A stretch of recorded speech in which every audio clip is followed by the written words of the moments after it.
Iktar minn 62,000 familja, inkluż koppji u persuni singoli fit-tmiem din il-ġimgħa se jirċievu pagamenti ta' benefiċċji soċjali li bkollox ilaħqu madwar 24 miljun u 400,000 euro. Il-pagamenti qed jitħallsu bil-qudiem għat 3 xhur li ġejjin u jolqtu l-aktar familji li qed irabbu tfal taħt is-16-il sena, tfal b'diżabilità u tfal fostered. Ħlasijiet oħra qed isiru lil koppji u persuni singoli bi dħul baxx. Il-Ministeru għall-Politika Soċjali u d-Drittijiet tat-Tfal qal li l-ikbar investiment jolqot 42,204 familji bi 62,700 tifel u tifla li jirċievu Children's Allowance, bejniethom se jirċievu 18 miljun u 400,000 euro. Fost il-familji hemm min qed igawdi minn rati ogħla ta' Children's Allowance b'riżultat tal-miżura tal-budget. Min barra Children's Allowance, familji bit-tfal b'diżabilità fiżika jew mentali bil-pagament globali tagħhom din il-ġimgħa jlaħħaq 1,200,000 euro.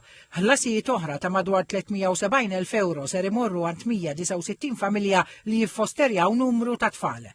Ir-rati l-ġodda u titjib fil-parametri ta' dawn il-benefiċċji daħlu fis-seħħ minn Diċembru li għadda. B'kollox l-investiment f'dawn il-benefiċċji sissa tela l-total ta' madwar 74 miljun euro. Il-Ministru għall-Politika Soċjali u d-Drittijiet tat-Tfal Michael Falzon qal li l-investiment soċjali bla preċedent huwa l-ikbar prova tar-ruħ soċjali li għandu dan il-Gvern.